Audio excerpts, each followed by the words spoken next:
birds and bees.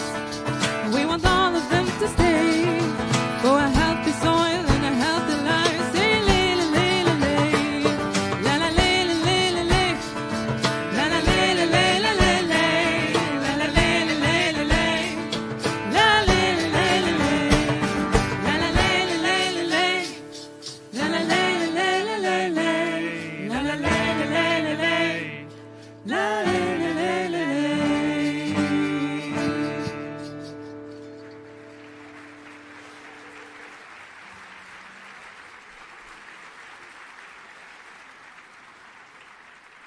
Einen wunderschönen guten Abend, liebe Gäste, liebe Freunde, herzlich willkommen zu einem ganz, ganz besonderen Abend hier in Berlin. Ein Abend, auf den wir uns alle lange gefreut haben, ein, ich glaube, für uns alle ganz, ganz besonderer Moment. Und ich sage es einfach einmal so, wenn wir uns heute Abend damit beschäftigen wollen, dass wir uns mit dem Boden mehr auseinandersetzen müssen, dass wir den Boden retten wollen, dann ist das alleine eine so wunderbare Nachricht, dass wir heute Abend so viele Menschen sind.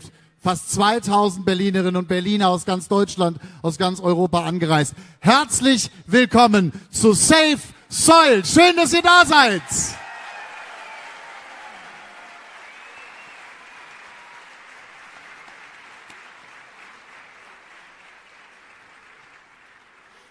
Mein Name ist Matthias Killing, ich darf heute durch den Abend führen, aber ich möchte gar nicht viele Worte machen hier zu Beginn. Wir warten natürlich alle auf das, was Sadhguru uns zu sagen hat, was er im Gespräch mit Toni Garrn gleich hier auf der Bühne sagen wird. Und wir freuen uns auf einen Professor des Instituts für Klimaforschung in Potsdam. Auch er wird sich mit diesem Thema, wie wir alle etwas tun können, auseinandersetzen. Und heute Abend haben wir alle hoffentlich mehr Erkenntnisse als vor diesem Abend. Es ist ein historischer Moment und es ist ein historischer Abend auch für diese Stadt, für Berlin.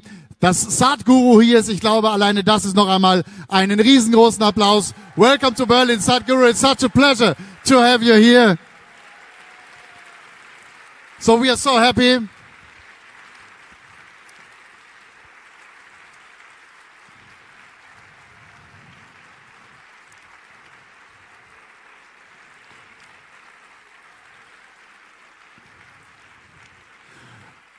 Und das ist eine ganz schöne Idee. Ihr winkt gerade alle. Wenn wir jetzt gleich nochmal das Bild zeigen, vielleicht können wir alle mal gemeinsam winken. Wenn ihr alle mal winkt, weil ihr euch freut, dass ihr gemeinsam hier seid. Heute Abend, hallo Berlin! Okay. Das ist auch schön, oder? So kann man, aber für mich war es ein wunderschönes Bild, wie ihr alle gesungen habt. Es gibt ein ganz, ganz großes, ein wunderschönes Sprichwort für diesen heutigen Abend und das wollen wir gemeinsam einmal hier, ich will nicht sagen erarbeiten, ich glaube, das kriegen wir alle hin. Ich sage, es geht um den Body. Das Sprichwort lautet my body, your body, body, soil. Das heißt, ich werde sagen my, ihr sagt body. Ich sage your, ihr sagt body und dann sage ich body und ihr sagt soil. Wollen wir das gemeinsam einmal machen?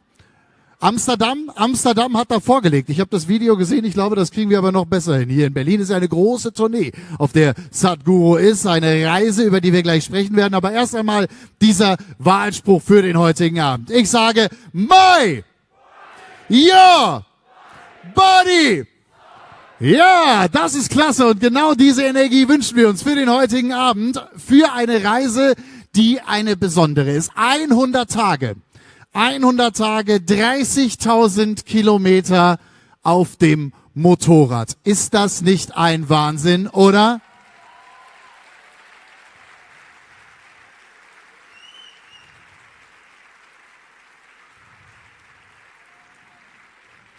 Da geht das Winken wieder los. Ja, jetzt klappt's. Schaut mal hier. Wunderbar. Warum sind wir hier? Warum seid ihr heute Abend hier? Weil wir eine Verantwortung haben. Weil jeder von uns eine Verantwortung hat für die Zukunft. Jeder von uns hat eine Verantwortung für die Zukunft unserer Kinder, unserer Enkelkinder, aber auch jeder hat eine Verantwortung für das Hier und Jetzt. Und während wir heute Abend 2 Stunden lang miteinander sprechen, wenn wir diesen Abend genießen, in diesen 2 Stunden werden auf der gesamten Welt, und das ist eine unglaubliche Zahl, wie ich finde, 2000 Fußballfelder nährstoffreicher Boden vernichtet. In 2 Stunden. Wir müssen jetzt was tun. Wir müssen jetzt in Action gehen. Wir müssen jetzt darüber reden. Wir müssen die Botschaft verteilen und jeder von uns muss etwas tun. Leute, das ist die Verantwortung unserer Generation und ihr seid hier und ihr werdet dieser Verantwortung gerecht und dafür jetzt schon ein riesengroßes Dankeschön. Sonst wärt ihr nicht hier. Ich freue mich darüber, dass ihr da seid.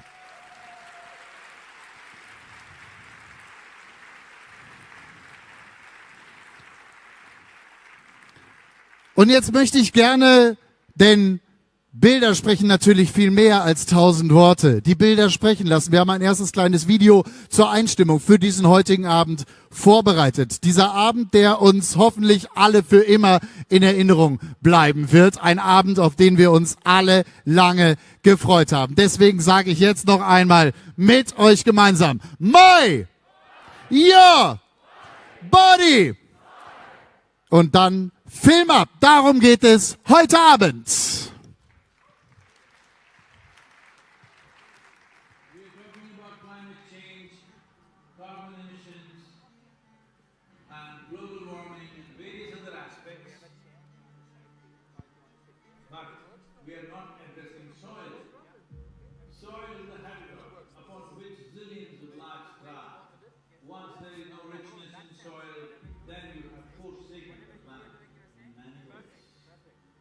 Every responsible scientist in the world and the UN agencies are clearly saying we have only 80 to 100 harvests left.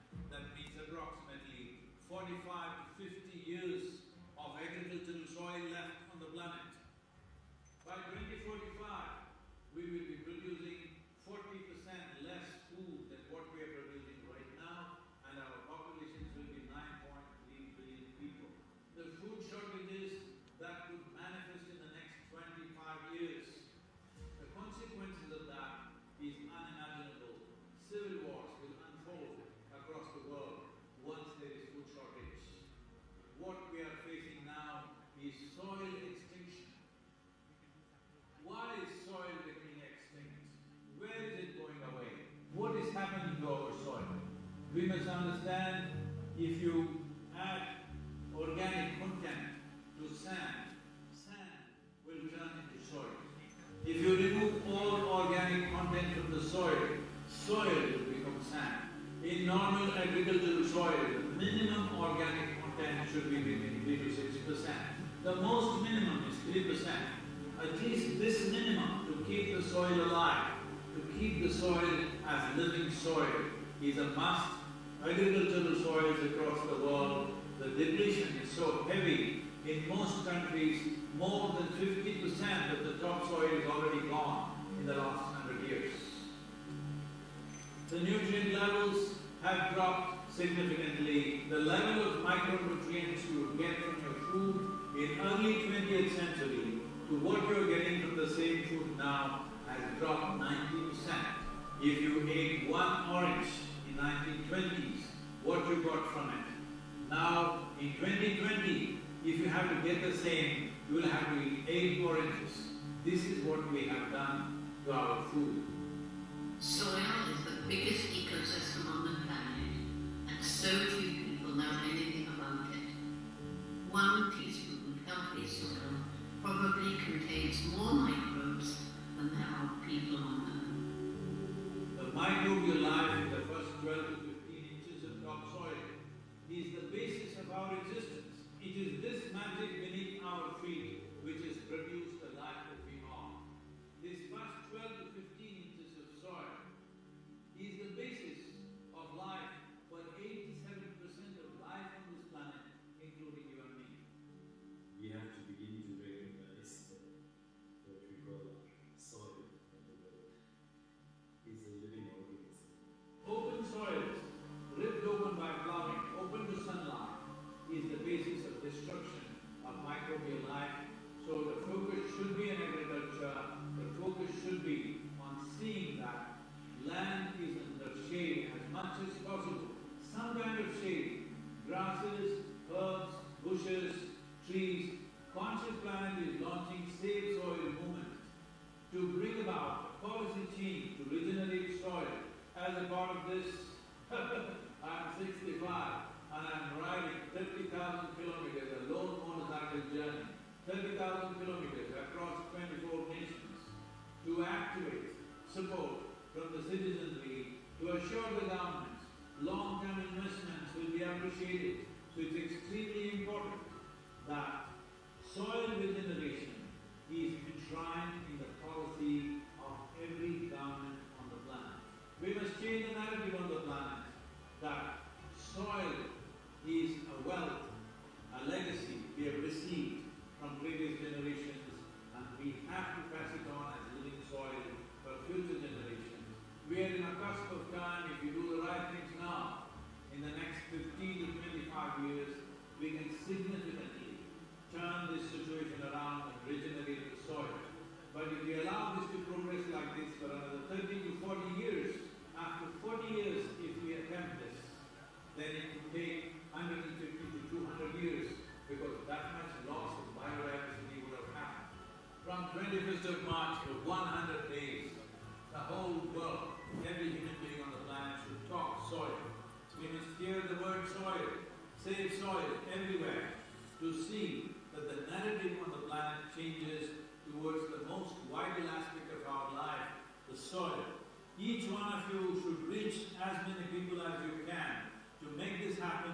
Many global leaders and influencers are already participating in the movement. Be a part of this and let us make it happen.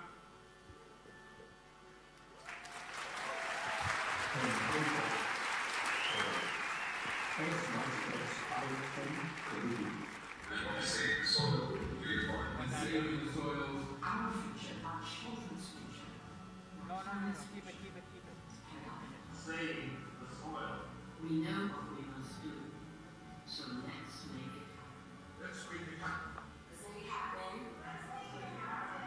Let's make it happen. Let's make it happen.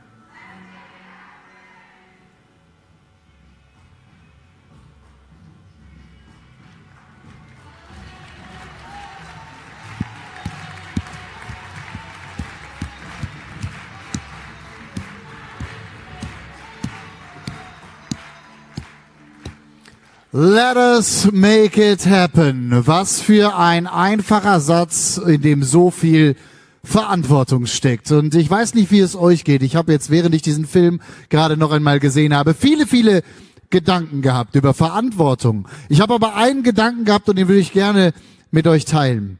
Wir sind eine Gesellschaft geworden, die vieles zu selbstverständlich nimmt. Ich glaube, das ist in den letzten Wochen, während dieser fürchterliche Krieg in Europa herrscht, auch noch einmal ganz deutlich geworden, dass wir Freiheit, dass wir Demokratie schätzen können und dass wir das Ganze mehr ehren und mehr verteidigen müssen. Ich glaube, das ist mittlerweile jedem klar geworden. Aber wir müssen auch den Boden, jawohl, vielen Dank. Ich glaube, das haben wir aber mittlerweile alle verstanden.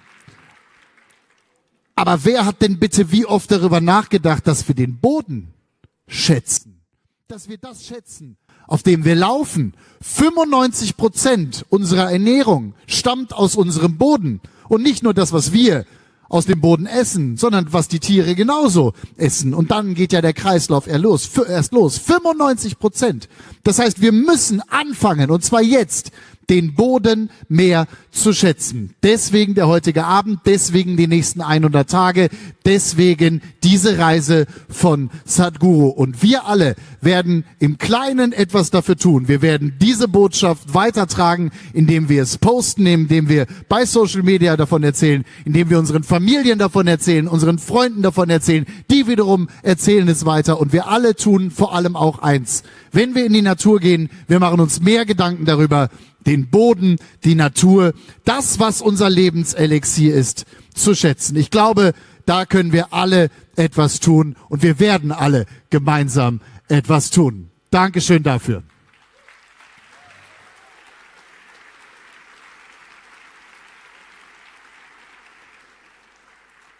Sadhguru auf Weltreise.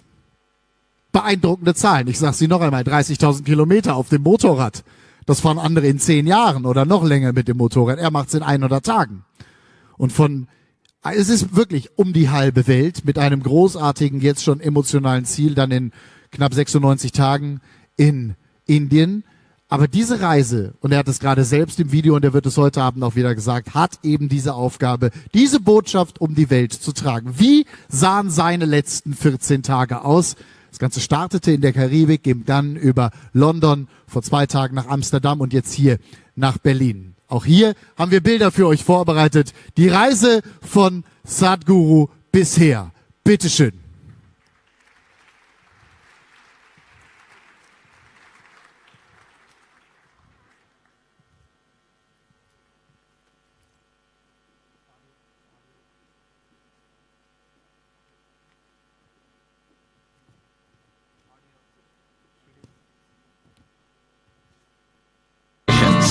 These pearls of the ocean, which are the Caribbean nations, are going for this fast.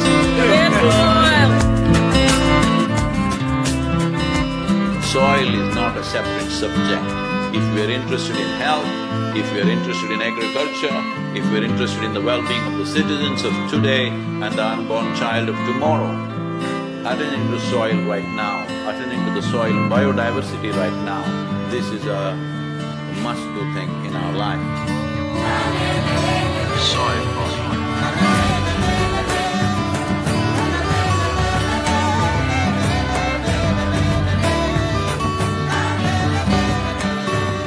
The only thing that we hated about you were you were not inside. Always. But otherwise, we couldn't help loving you.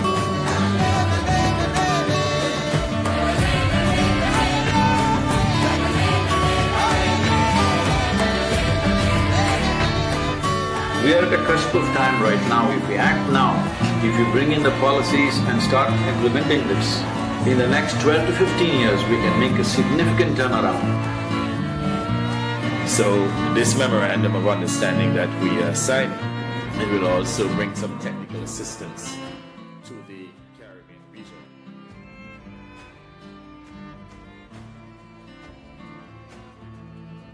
This is a historic moment because here is the first step to turn around.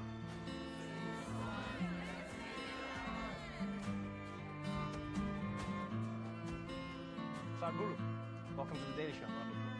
I know that we also are facing a soil crisis where some people are estimating that if we do nothing, in 50 years' time, we may not be able to grow anything because we may run out of soil, which, forgive my ignorance, I did not know that soil is even something that we could run out of. The thing is, this has happened in the last 50 to 100 years of industrialized farming, that the organic content in the soil is going away because there's no replenishment. Are you getting any signs that governments are enthusiastic to try and do something about this? See, in the last 2 years, I've been talking to various country heads, various politicians, political parties. We have written to 730 political parties on the planet to make sure that they include soil and ecology as a part of their election manifestos, as their political philosophy. Whatever they believe in, right, left, center, whatever they are, soil is one thing which is a common class. We're always looking at what divides us. It's time, if you don't understand the consciousness of this cosmos and stuff like that, at least you understand you come from the soil, you live off the soil, when you die you go back to the soil. That much you get it. So this is something that you're very concerned about, and rightly so, that there's a problem with the topsoil in America. 50% of the American farmers have not seen a dollar in the last 12 years.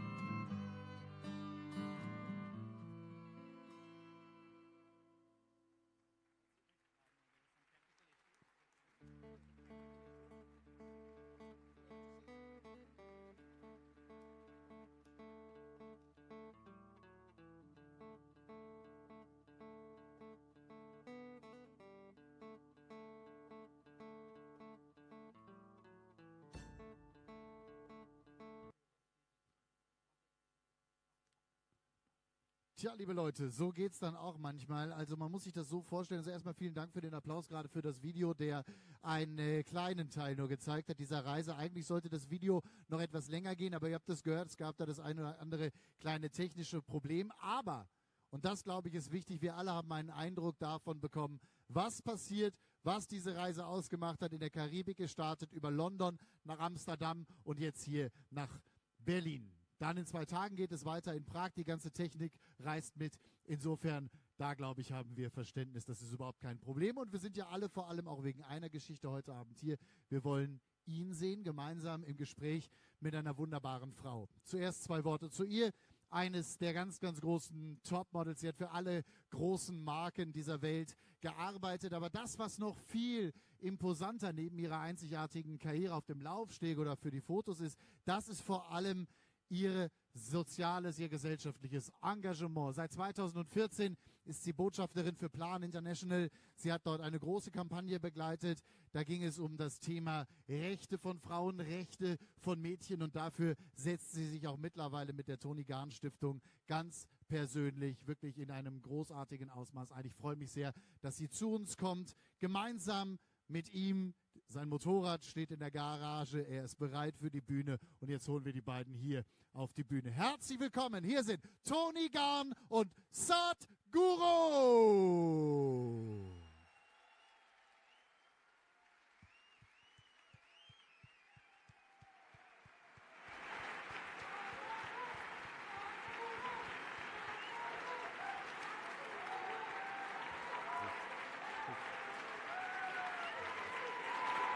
Sadhguru!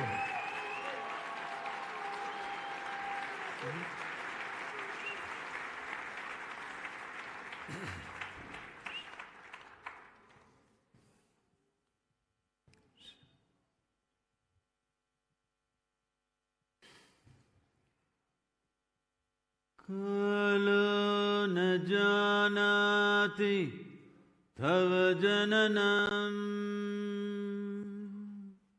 Kalo na janati tava samapanam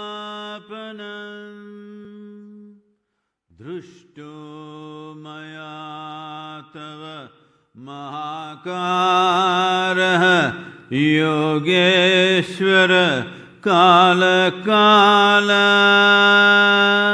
Yogeshwara Kala Kala.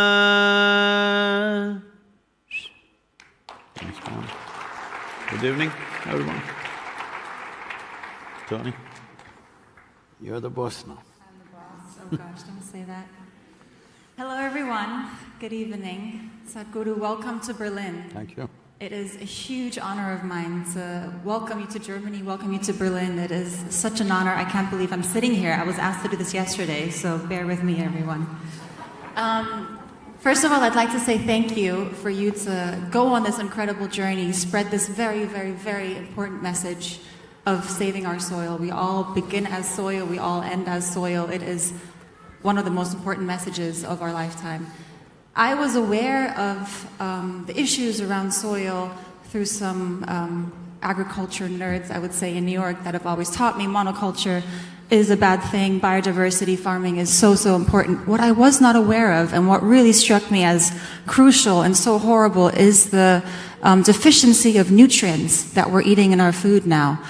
I have an 8-month-old at home that I'm trying to feed healthy food every day. My first question to you is, how is it possible to eat ourselves, but feed the next generation vitamin-full, nutrient-full, healthy nutrition? That's a tough job if you're living in the world, unless if you're living in an urban center, it's definitely a challenge, because for that you have to live on a farm and grow your own food, which is definitely not practical. So we have come to that place where the nutrient levels are coming down significantly, and various substitutes are being talked about. People are talking about all kinds of other alternatives. One alternative is, of course, popping pills, and to what extent means I must tell you, I was driving in Los Angeles just last month, and I see a 15-floor building, that size hoarding. 15-floor building size hoarding, full building-sized hoarding. The only words on it is, "My favorite pharmacy." I thought, when did pharmacies become a favorite place to go? Next thing is, I was looking for a board, "My favorite hospital," "My favorite cemetery," somewhere These are all places we go to and it's inevitable, all right? Nobody… See, when you say a place is favorite, that means you want to visit that place. It's like a favorite restaurant, a favorite holiday place. Favorite pharmacy, favorite hospital, favorite cemetery, no, because these are places you go only when you must go, not otherwise. But what they mean by this is that today, particularly in United States, they've become very conscious that there is not enough nutrient in the food that they are consuming. So everybody is popping dozens of pills, healthy people, I'm not talking about sick people. Very healthy people are popping dozens of pills because micronutrients are missing. Today there's enough study to show various chronic ailments that we are suffering, including the incidence of cancer and children suffering from ADD and various other ABCD, you know, all the 26 alphabets. Largely or partially could be because of nutrient deficiency. There is substantial study to show that the amount of psychological or mental illnesses that people are going through is also because of nutrient deficiency. There is very significant studies in this direction now. Today, you know, all of you must know that about a year ago or maybe 6 months ago, the WHO warned the world that we are heading towards a mental illness pandemic. When we use the word pandemic, what it means is, that is, if we sit in this hall, if one person has got something, we may all get it. We are all susceptible, that's a pandemic. So when we talk about mental illness pandemic, they're talking about a suicide pandemic. It is… some of the studies, hope this won't come true, they're saying by 2050, up to 2 to 5% of the human populations could be aspiring to commit suicide. Last year, in 2020, in Japan, more people committed suicide than the number of people who died of the coronavirus. So we don't really need the virus, I'm saying. So, all these things happening, one way or the other related to soil, because who we are right now here is just a consequence of what's happening in the soil. Today everybody understands without the gut microbiome, you cannot digest the food that you eat, you have no assimilation of nutrients. And this is the same with the soil also. In the soil, the same is true. Without the help of the microbiomes or the microbial activity, without all those complex little life that is there, plants cannot get its nutrients. So if don't do this experiment, it's very cruel. But if you take a tree, don't damage the entire tree, just take off all the leaf from the tree. It will try to sprout back, take it off, take it off. A tree will die within 12 to 18 months because only if the tree captures the carbon from the atmosphere, converts into carbon sugar and pumps it down into the soil, the microbes will give them food. Essentially, if the tree runs out of cash, this is the cash.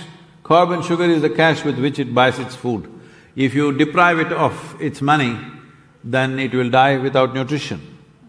So, this green leaf is that important. If we have to go back to the history of this, because I see a lot of green shirts out here So, this happened, maybe scientists say approximately 1 billion years ago. A very smart algae or a fungi, one of them, suddenly got a bright idea. Like you heard some caveman or woman, generally they say it's a man, okay. But you know, about who discovered the fire and learned how to cook their food with this fire. Maybe it was a woman, but because she set fire to the man, they said a caveman was on fire.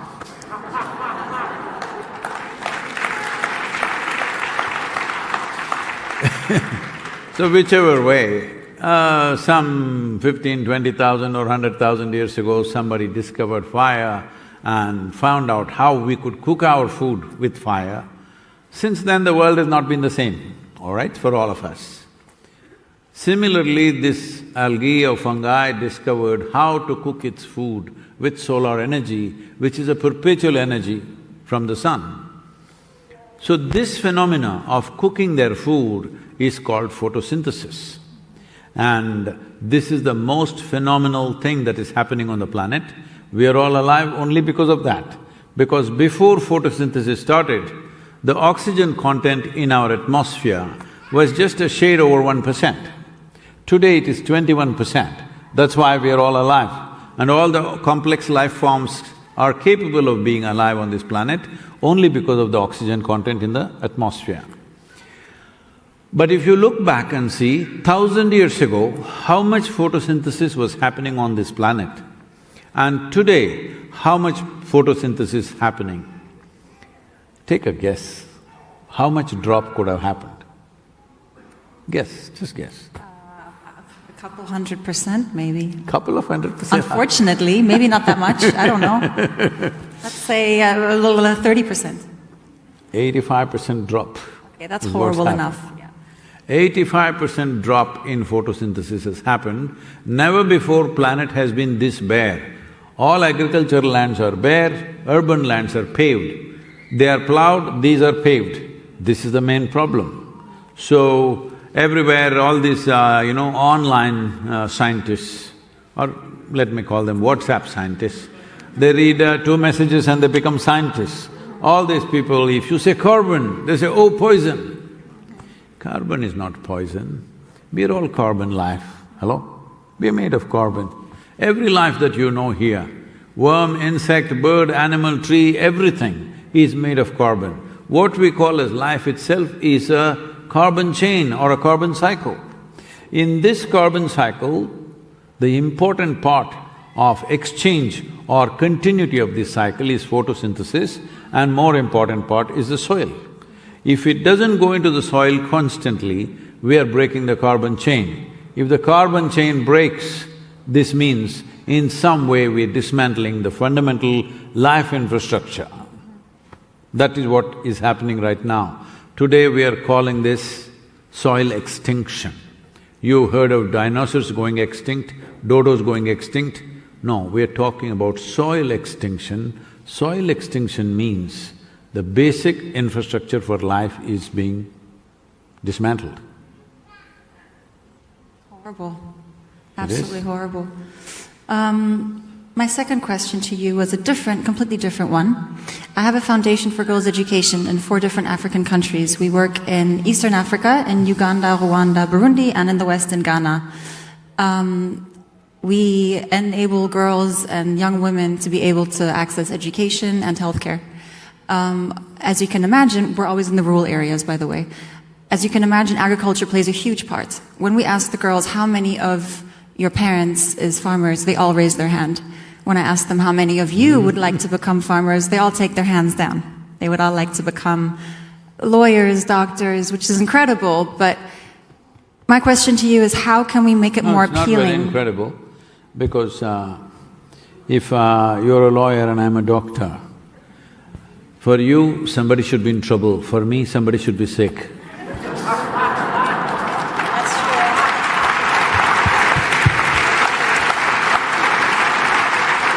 That's true. You would think being a farmer Farmers means incredible. That means somebody's eating good food.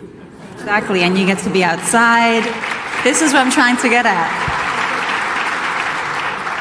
Basically, my question is how can we make it more appealing, because these young girls have only seen their poor parents that have not been able to provide properly or create a business out of this incredible soil that I thought Africa has very nutrient-full soil, but yet they live from the hand to their mouth and they don't want to become farmers, but we need them to become farmers, correct? See, this problem is not just in Africa, it's across the board, everywhere in the world. For example, in India, over 60% of Indian population are farmers right now. But we have not asked the children because we may draw 0. So we have asked the farmers, how many of you want your children to be farmers? Not even 2%. So this magic of converting mud into food is not a small thing. If there are highly educated people here, if you're an MBA or even if you're an MSc in agriculture, I will give you 10 acres of land and ask you to grow 5 different varieties of crops for me. Please don't torture the child, huh?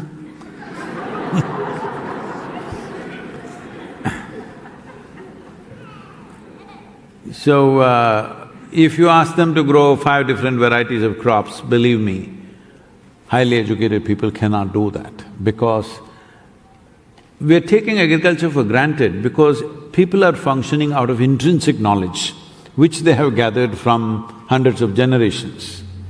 So if this generation goes away in another 20 years or 25 years, who is going to perform this magic of mud to food? Once you lose that capability or that knowledge of doing this, well, the world will pay a very severe price, and this is not in one place in Africa, this is across the world, across the world. Why is this so?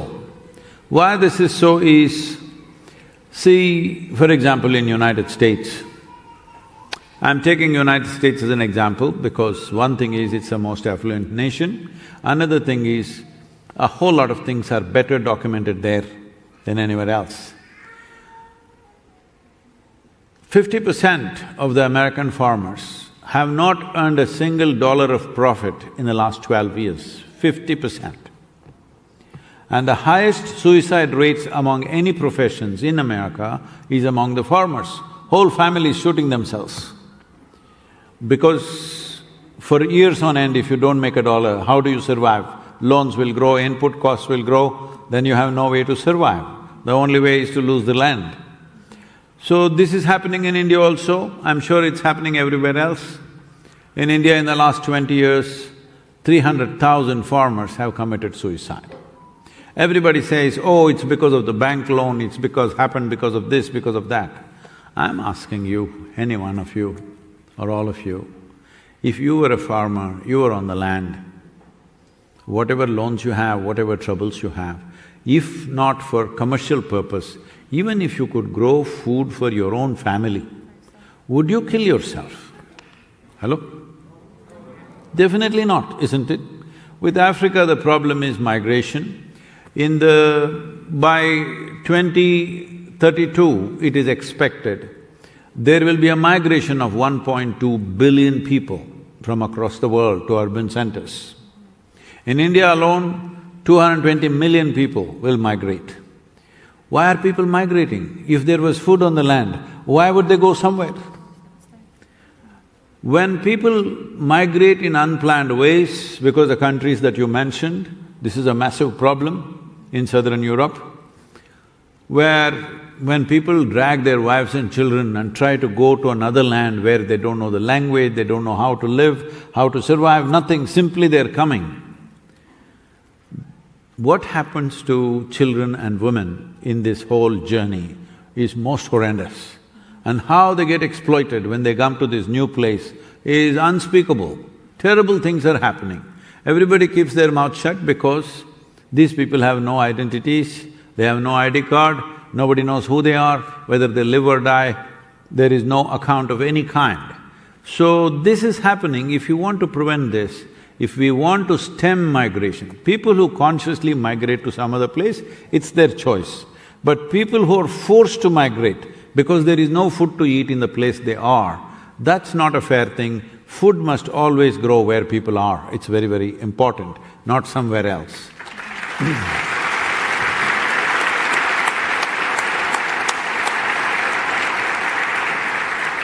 So this migration itself can be a massive disaster in the next 8 to 10 years. 1.2 billion people moving. The media will only report the number of deaths on the way. Nobody can report the suffering that people go through, the humiliations that they go through, the debasement that happens to women and children. These things can never be recorded by anybody. Only deaths will be counted, that also we don't know. So what can we do? No, this is not to draw a doomsday picture. Why we are doing this journey, why this movement is, because we are a unique generation, we are in a place, we are in a cusp of time right now. If we act now with the right kind of policies, why I'm insisting on policies, see, let's say you own some land, I own some land. You take really good care of your land, I do the same. But what is the guarantee the next generation won't mess it up, as we have already? So only if it's instituted in the policy, it is ensured that forever, sustainably, the land will stay that way.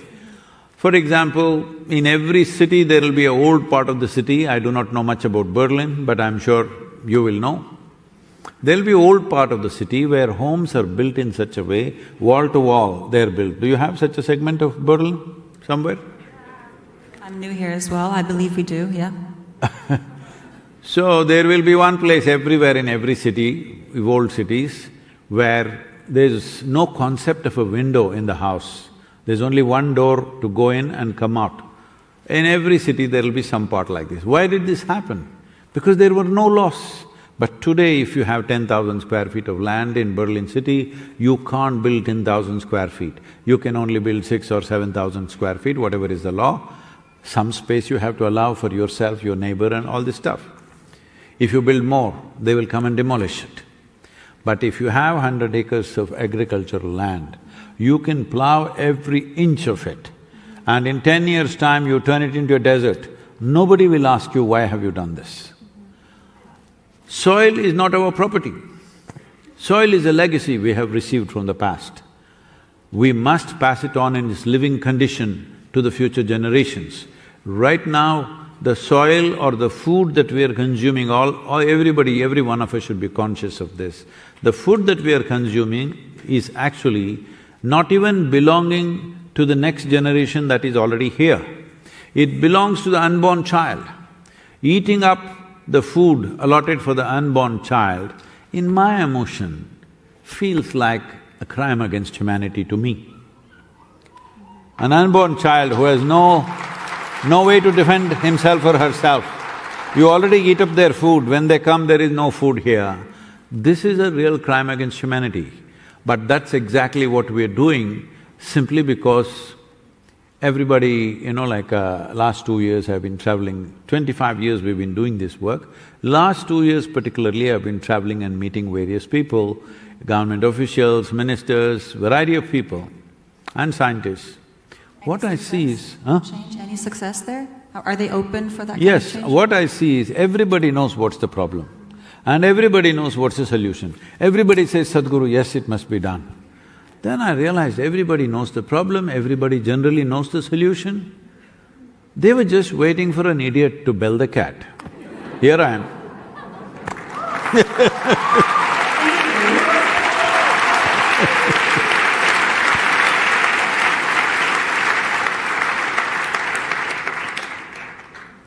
It is so important. It is the most important message of our time, I believe, and it's so great that you're doing this on a motorbike. I really hope you love riding a motorbike, by the way, because this journey sounds absolutely incredible. I asked your team how many are riding with you. They said nobody. It's always you by yourself on a bike. Yeah. Wow. Well…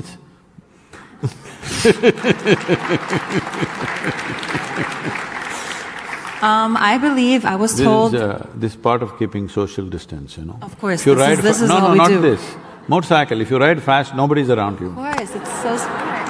And you go as fast as you like. You don't need to pay attention to any slow drivers. You get to get there and speed it all up. Speaking of which, I was told I have to keep some time to leave questions from the audience. I don't know if this is the right time to do this, but if any of you have any questions, you can start raising your hand and we can take questions from whoever would like.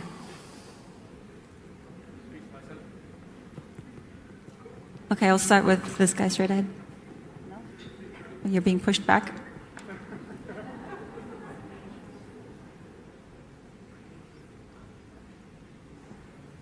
Oh, he's getting a mic, okay. Namaskaram, Sadhguru. Oh, sorry. Please, if you could mention your name and where you're from. My name is Vikram. I'm from India. Going down to Sadhguru's feet. Why are you copying a question? Actually, I've prepared and I don't want to forget any line asking in my question, Sadhguru. I'm sorry for this. So, my question is not directly on soil, but definitely includes safe soil. Please allow me to speak for a couple of minutes. No, just question, please. Before I ask the question, I will speed up. Just question, please. There's so many people, all right? Okay. So Sadhguru, a yogi, mystic, no, that everybody knows he's a yogi. and visionary, whose only business in the world is human well-being. So, Sadhguru at 65 years of age, Hey, come to the question. a lone motorcyclist, Don't disclose my age to everybody, come on. risking his life, bike riding 100 days, 30,000 kilometers across 24 countries in European cold, Arabian heat and Indian rainy weather conditions for saving soil for the sake of present and future life on the Mother Earth. So my question, how do you make it happen? Or what does it take for a human being to become Sadhguru? Or let's say, the entire humanity on the planet to become Sadhgurus?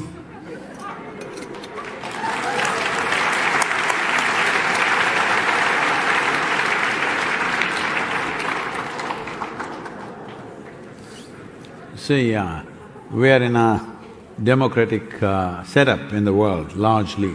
Most nations are democratically ruled. What this means is that actually in Tamil language, it is appropriately described, the word democracy in Tamil means jananayakam. That means people's rule, or people are the rulers, that's what it means, that's what it is. So the most important thing about democracy is whether you are a king or a pauper, whether you have a full brain or a half brain, you're a guru or no guru, you're a man or a woman, whatever you are, you just got only one vote. Hello? One person, only one vote. So at least on one level, everybody is leveled out. After that they can climb, somebody's, upper region, somebody in the lower regions. That happens in a society, you can't help, and it's okay. But every 5 years, everybody is leveled down because everybody has only one vote and you also have one vote. Vote, I will leave it to you, what your discretion is about how you use your vote, I will leave that to you. I don't want to get political. But your voice is as important as your vote. Your voice is also a mandate for the government. Till now, in any country, just in any country, have people expressed, at least 60% of the voting population, have they expressed that we are concerned about the long-term issues of this nation? No, they're just asking, we want 1% discount in tax, we want this benefit, that benefit, and that's what they're getting. The whole administration and policy making is always about taxes, petrol price, this price, that price. This is all the entire world's economy is discussing about. Once in a way, in these UN-related, agencies having these conferences, they're talking about how to fix the world. But everybody has learned to attend conferences and go back home. Conference attending itself has become one kind of profession these days. Really. I used to at one time, I was attending a lot of these world peace conferences, there are lots of them happening. One world peace conference I went to, I don't want to mention the place or the name because there are too many prominent people there. There were 42 Nobel laureates in the conference, peace conference. Then I'm like this, I will go and sit in the front row because I want to listen to every word. I have not gone there for entertainment. So this was going on the second or third day, afternoon at 2 o'clock, one Nobel laureate comes on stage and goes behind this thing and he's come with a bunch of pages, he opened it up and at 2 o'clock in the afternoon he started reading. I was just counting the pages. 42 pages he read, without looking up even once. He just read 42 pages. I looked around, The hall was really peaceful. Literally everybody except the security and staff who were standing and myself, everybody were dozing. Then my chance to speak is just after this man. So, I opened up my bullhorn kind of voice and did a chant, then they all woke up. Then I said, see, we're talking about world peace. How many of you can genuinely put your hand on your heart and say that your mind is peaceful? If you can't make your mind peaceful, world peace is a joke. Hello? What is happening in the world?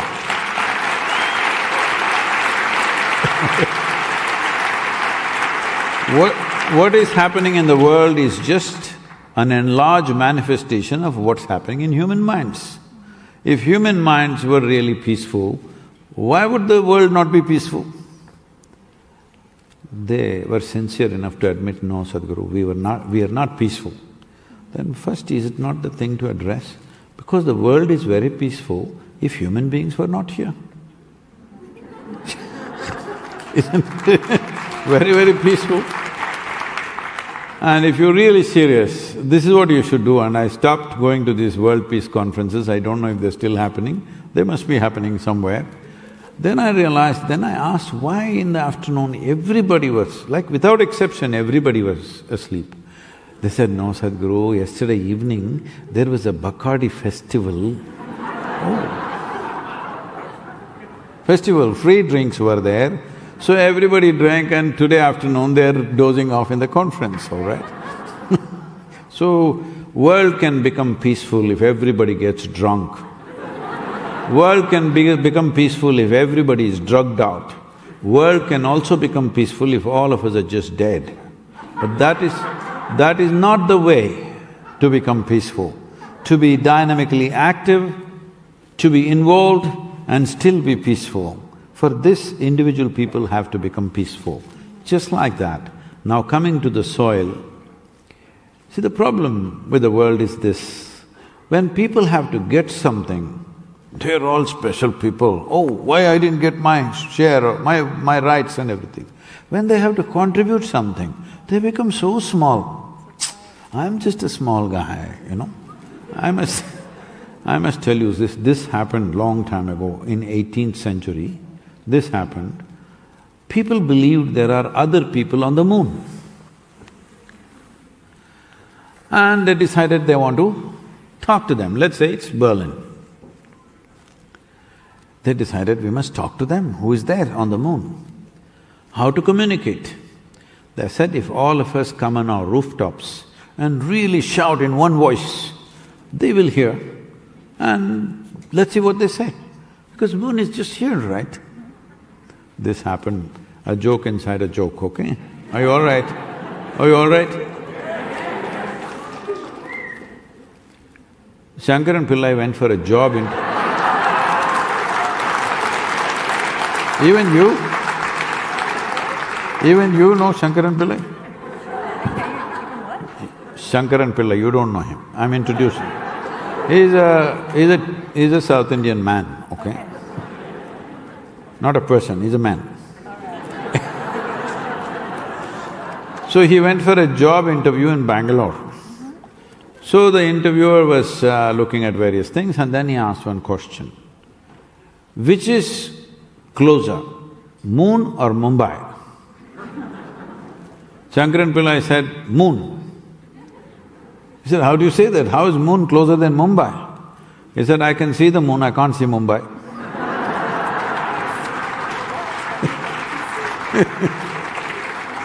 So they decided in one voice to shout, who are you? But who are you, like let us make it happen, it gets get mixed up. So in one word, we will all say who at a given moment. So that time was set, everybody got on top of the Berlin rooftops, everybody ready. That moment coming, me, I thought, What is me? I'm just a small guy. Even with the microphone, people are not able to hear. If I don't say who, what does it happen? So many big people are here, they will all say it. That moment came and it passed in total silence. This is what is happening in the world, you know? Like Lord Bilimoria was saying, I was there for 1.5 weeks in COP26. I addressed 30 different events, I spoke to everybody that was there, but I did not hear the word soil. I spoke to a few of the environment ministers from various countries. They all said, Sadhguru, we never heard the word soil. Why? When 40% of global warming and climate change is happening because of plowed soils on the planet, why is it that we are so silent? Young people should research and find out why. You must find out why, it's very important. And you, Vikram, from India, okay? But there are people clapping for that. So, you must understand, there's many people here in this hall, maybe 1,200 people, I guess, am I correct? Around that much, I think. If all of you have a phone, that silly phone you have? Oh, I'm sorry, smartphone. See, you call something smart or you call someone smart only if they're smarter than you, isn't it? Hello? So, this phone is not for you to send silly messages to each other. This is a powerhouse, all right? If you use it right, you can reach the entire world. These 1,200 people, if they're committed for a few minutes for the next 100 days, these 1,200 just in Berlin alone can reach 3 to 4 billion people. What do you think?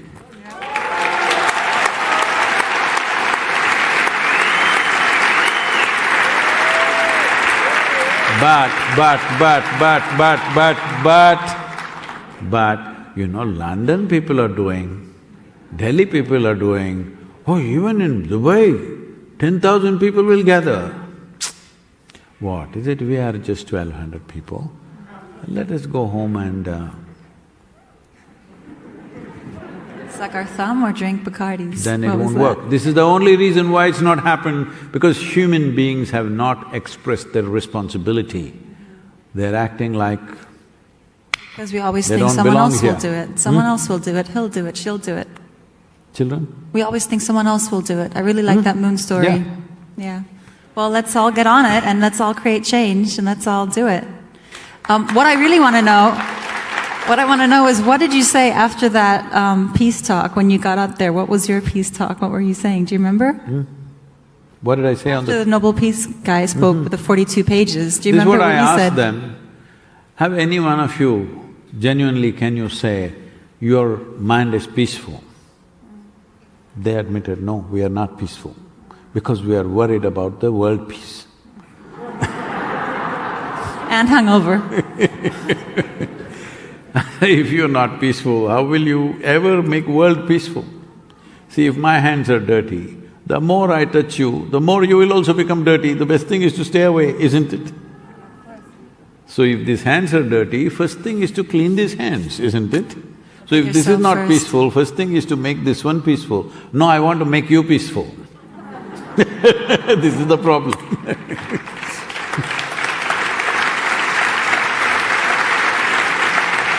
Okay, more questions. Who else would like to ask a question? How am I supposed to pick? Would you like to pick, Sadhguru? Would you like to pick? I think they'd love if you pick. Really? You're the boss.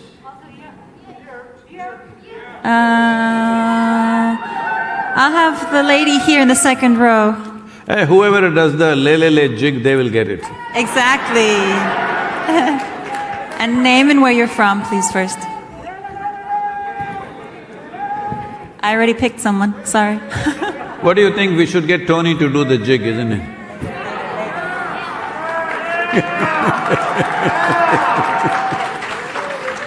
Namaskaram, Sadhguru. My name is Manali Shetty from India. Oh. I have a story about why Indians ask so many questions. Okay. My question is, I do not belong to a farmer's family and I have grown up in a modern city with no proper awareness about soil saving. So, do you think this saving soil awareness should be introduced in the early age of students' life in education system? I would have done that, but we can't roll back time, so we have chosen to do it right now with you. See, this is another thing that's going on, particularly in Europe, also in United States, beginning to infect India. This is everybody's, let's go to the schools and activate the children. They must know all these companies which are destroying the world. Please, children below 15 years of age, do not put negative emotions into them about anything or anybody.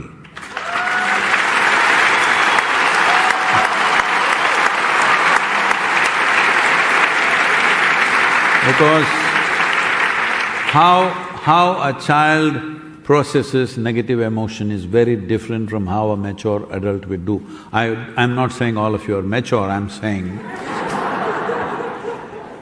once you put this anger, oh, she's the one who's destroying this planet because she is this company or this country or something, I'm telling you, a child will suffer for the rest of his or her life with those emotions. So do not activate the children. Why are you going on saying children must be taught? Children… You yourself have not gotten it. Why the children should get it before you? If you set an example, children will do it anyway. If you set a wrong example, children will do the wrong things. If you set a right example, they will do the right things. You are setting a wrong example and trying to preach them, then they will do utterly wrong things. Don't give preachings, set an example that you are a conscious human being who does not cause damage around yourself, whether to your life or to anybody else's life. You're not causing damage. If you set up this example, children will be fine, you don't have to educate them. They learn by observing you, they never listen to your preaching. And I'm glad they don't. Amen to that. Be a good example. Wow.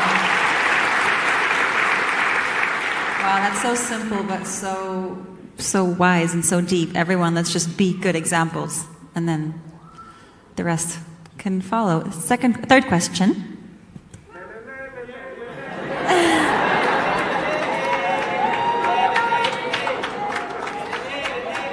Okay, you're singing very loud over there. I'll take you, Mr. Pink Shirt.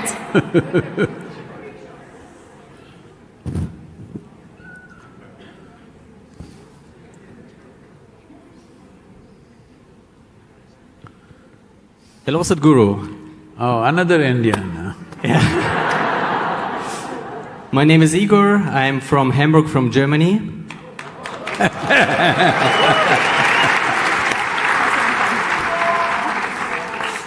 And my question is, we saw at the video that you met some people from the government in the countries where you have been. What are your plans for Germany? Could you meet some people from the German government and submit any kind of documents, or what are your plans for Germany? And the second question is, it's a great idea No, to… we'll handle this one question. Okay, okay. This is troublesome enough. Okay, sorry. So,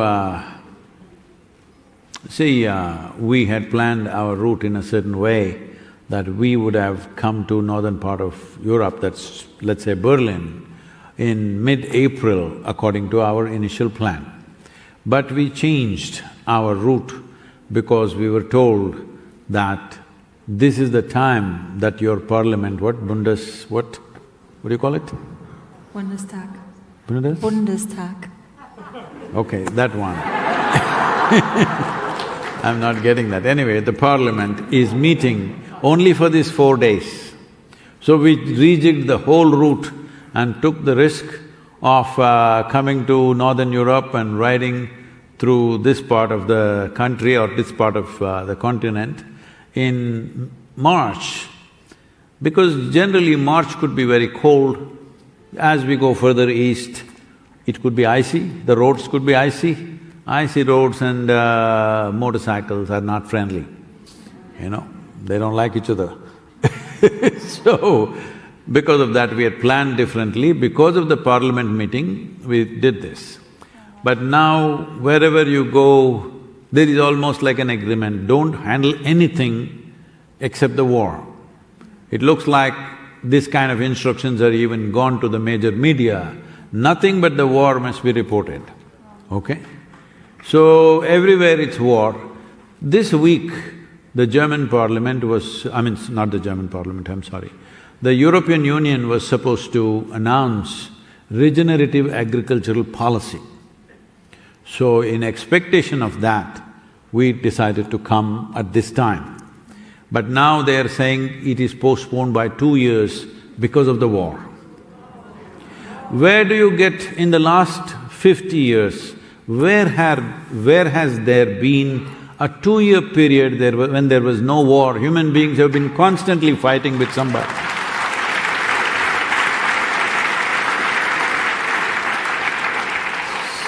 Somewhere, somebody is always waging a war.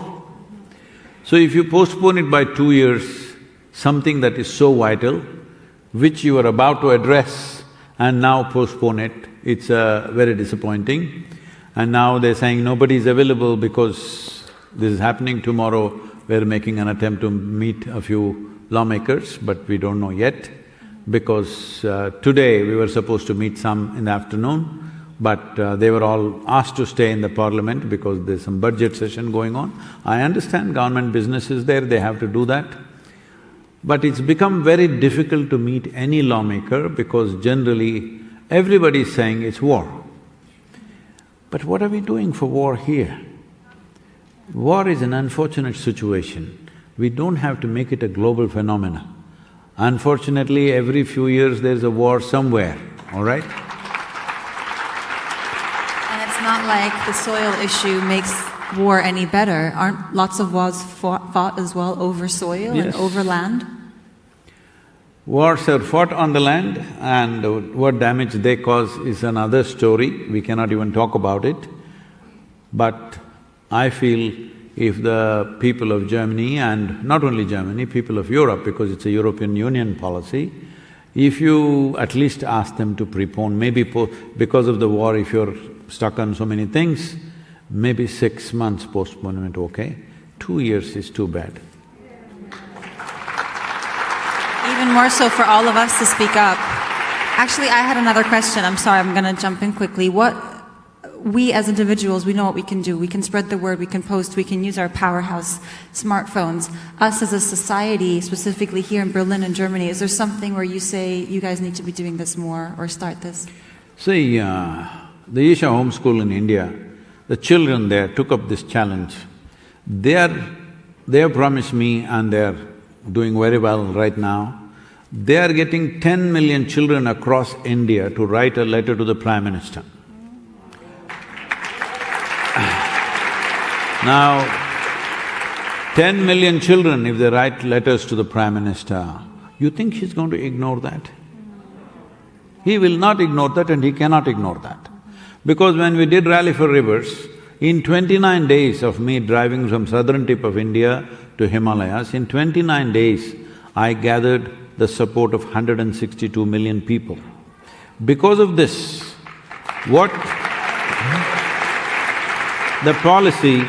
the policy document that we produced as to how to manage Indian rivers, a 760-page document, when we gave it to the Prime Minister, and then it went into the Planning Commission and it went through the whole process, within 3.5 months, this became the official policy for 28 states in India. Today, as a part of Rally for Rivers, we started manifesting this plan that we made in the policy in one river basin called Kaveri. The project is called Kaveri Calling. So here, it is 83,000 square kilometers of land, 5.2 million farmers live and work in this river basin.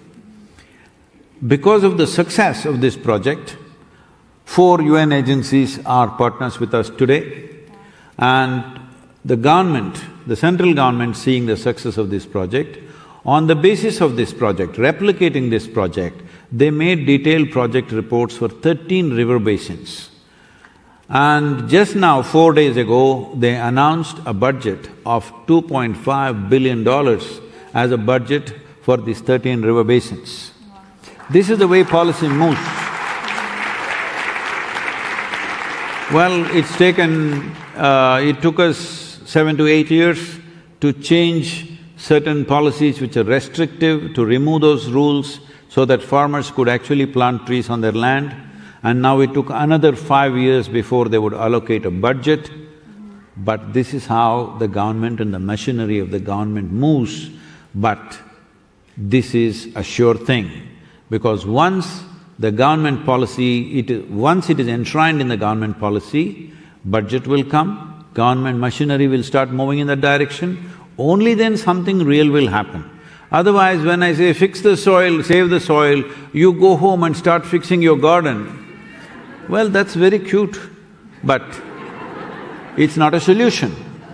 It is not a solution. You fix your land, I fix my land, wonderful, but this is not a solution, because 71% of the world's land is agriculture. If you don't change that, this will not change. And when it comes to soil and ecology, national boundaries are meaningless, okay? When it comes to life per se, national boundaries mean nothing. These are lines that we have drawn in our own heads.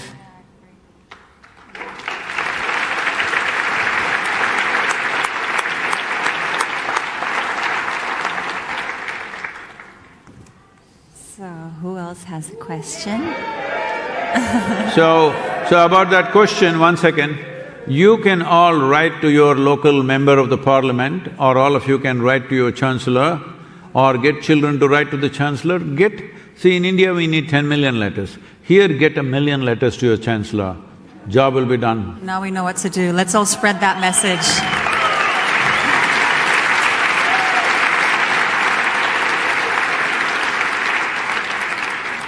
I've already been chosen. Choose somebody from the upper world, you know. Okay. Where are you? Here! Everyone's waving. Oh, straight ahead. I don't know if you can see her, she's behind the cameraman. Hi. Yes. Thank you for being here. I'm a little nervous. I am 20, I'm Lena, and I'm from Germany. Hey, this is not a confession, okay? All right. And I'm an addict. No. I grew up on a farm. My grandparents are farmers. And I decided for myself that I want to take a different path and like moving to the city, studying.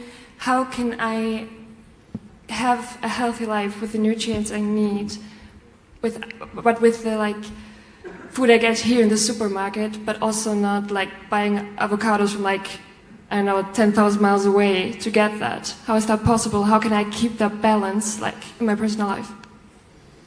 Oh, I thought you wanted to go back to the farm. No. So this issue that you brought up, and what I also said about India, about how many people in the next generation want to go into farming. The only way you can send them back to farming is to make it so lucrative that if not more, at least they earn as much as a lawyer or a doctor or an engineer. The farmer must earn as much. Only then next generation will go.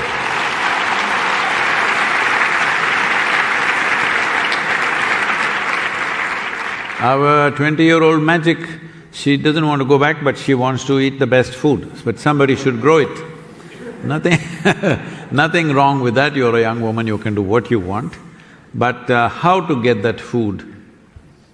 Well, in a large city, I cannot say how, because you can only buy it in a store. You growing your own food is not a practical solution. If you want, you can have an avocado tree, that's easy to grow, okay? But rest of the food, you can't grow like that. It is too diverse. So one thing is, you must write to all the MPs. What do you call them, MPs? Prime Ministers? No, ministers. No, not ministers, the local representatives, parliamentary representatives. Members of the parliament? Bundestagsabgeordnete, there we go. I grew up English speaking as well, so I'm a little behind as well. What? Bundestagsabgeordnete. Okay, to all those guys, Abgeordnete. you… Minister, ich sag Minister. You write one letter to all of them, get all your friends to write for them. Above all, as I said, these 1200 people, you move 3 to 4 billion people, I will see it becomes part of the policy that there must be a minimum of that much organic content. If that much organic content is there, naturally the usage of fertilizer will come down. No farmer… because fertilizer is expensive, he's not going to just take it and throw it. If the land has enough richness, he will use minimum amount of it. Yes, some amount of poison is there in the air that you breathe, in the water that you drink, food that you eat, it's fine, but you're able to manage it at a certain level. When it crosses that level, that is when it is becoming a serious issue. So how much should be there? Right now, European Union has come up with a stringent law. How much fertilizer residue or how much pesticide residue can be there in your vegetables and fruits. There is some kind of a law, which I think Europe has the best law compared to any other part of the world. So, that is there to limit that, but still to get fresh food. Fresh food means this. See, in the yogic culture, people keep asking me, Sadhguru, how is it that you are so energetic? How many things are you doing in your life? How is it that you sleep so little? Well, people it's like this. I was at the Denver airport, about 25–30 people came to see me off. It was not announced, but somehow they find out and they come to the airport. And they all brought flowers and they're singing and dancing and happy, laughing. So one of the airport officials asked, why are they all so happy? I said, they're happy that I'm leaving. Because I was here for 4 days. These 4 days they have not eaten properly, they have not slept properly, day in and day out there. Because I stay awake, they also stay awake. Non-stop work has been going on, they're celebrating that I'm leaving. So, how is it? Thing is just this. See, if you live properly, only 40% of your energies should come from the food that you eat. Remaining 60% should come from air, water and sunlight. So don't just ask… when you're concerned about health and well-being, you're concerned about your health, you're also concerned about how much you can do and what you can do with your life. When this is your concern, this is very important because the more you depend on food, the more inertia you will have. Inertia means, well, let us say you're sleeping 8 hours a day. If you're sleeping 8 hours a day, you're going to sleep away 1/3 of your life itself. Hello? Yes or no? In 24 hours, 8 hours if you sleep, 1/3 of your life sleeping. Is sleeping a crime? No, it is not. But if you sleep through your life, you will be a disaster. Yes or no? Right now the soil is a disaster or heading towards a disaster mainly because people are sleeping thinking somebody else will do it. Your life, nobody else will do it. You do it. The way you do it is the way it works, this life. So, if you're sleeping 8 hours, one reason is you're thinking only food will create health. No, only 40% should be food. Then you will be agile and you will be lighter than the breeze. Yes, now activity and what you do in your life is never burdensome because what is needed you will do. See, if you're a little heavy, you want to get up, can you do it? For me. If you're light, boom, you'll get up. You look at a child, before you tell him, he will run, isn't it? Before you tell them anything, they're already there. Because they enjoy moving their body. They just love it, just to run and hop and jump for no reason. Simply because body is feeling like that, joyful. So, to become like this, you need to do certain things, not only about how you eat, yes, it's important, how you breathe, how you drink water, not only what you eat, but how you eat also you must bring. In this group, I can't do all this, but you must pay some attention about this. Above all, see, Germany is a nation known for its engineering. For example, when would you say a machine is well engineered? When it does just what you want, all right? If your car behaves the way you want, you say, this is a great car. If you want to go like this, it goes like this. This is not a great car. Right now, just look at yourself. You say you want to be peaceful, it does something else. You say you want to be joyful, it does something else. You say you want to be loving, it does something else. Today is my birthday, I'm not going to fight with anybody. Boom, that day.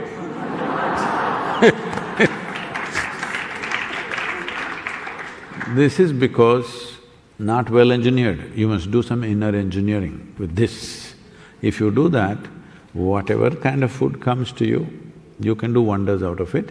About food, one thing you must do is you must eat the food fresh. When I say fresh, this word fresh has been forgotten in the West. The Western societies, what is fresh is forgotten. I don't know how many of you still go in the morning to the bakery when the bread is just being baked and it's smelling wonderful, you buy that loaf and come and have breakfast. Is anybody still doing it? French are doing it a little bit. Actually, with bread, yes. Huh? With bread, yes. Yes? But I think In Germany? Me, yes, but I'm a huge bread person. Okay. But generally, most people are buying bread which is a month old or 2 weeks old or whatever. Yes or no? And everything is old like this. Most of the meat that people are eating is weeks old. See, in yogic culture, if you cook anything, within 90 minutes or 1.5 hours, you must eat it. After that, we won't eat. Because it'll gather inertia, it's called tamas. Once tamas comes, body becomes lethargic. So, right now, if you don't keep your mind well, if you don't keep your mind exuberant and joyful, then you enjoy lethargy. All you like is you want to sleep. Sleep is a way of dodging life, isn't it? Hello? Hello? Oh, you know, not bad. You think anyway somebody is going to say yes. Save soil. Not bad.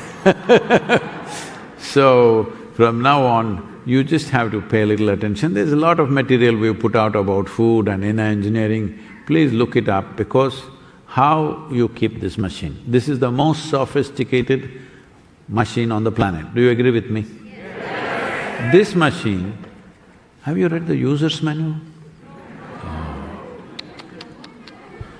If you don't read the user's manual, you're operating it by accident. Accidentally, sometimes you're happy, sometimes you're joyful, sometimes this. If somebody does something, boom, it'll plummet. This is very important. How you are or how you experience your life must be determined by you. What you do in the world, there are many forces what to do, according to them you have to do. But how you are within yourself must be determined by you and you alone, yes or no? This moment I am joyful or miserable must be determined by me, not by somebody else. If somebody else decides this, then you eat all the best food, it'll all go waste. So it's very important, you must understand the food that we eat, the way we breathe, the way we sit, the way we stand, all these things are a little bit of engineering. If you engineer this properly, then this will function just the way you want. In our lives, see, what the world throws at us is not our choice. What we make out of it is 100% our choice.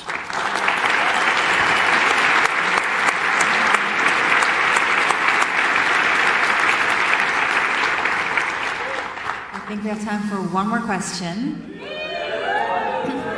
Okay, I can't not see the jacket. I'm gonna take the jacket, lady. And she sat back down. Oh, it was for her friend. Oh, okay, yeah. Fine. Okay, fine. She's Name picking and where for you're him. from as well. I think he needs a microphone.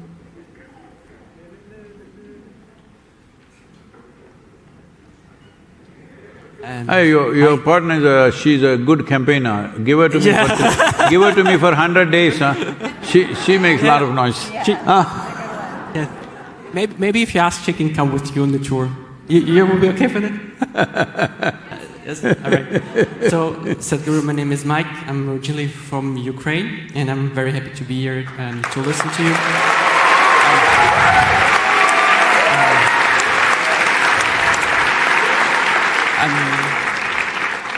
So my question is the following. You've been talking a lot about policies. What do you think about technology? What can that do for a soil? Because if you go to Silicon Valley, for instance, right, all people say technology solves all of our problems. What do you think about that? What can technology do in this issue for us?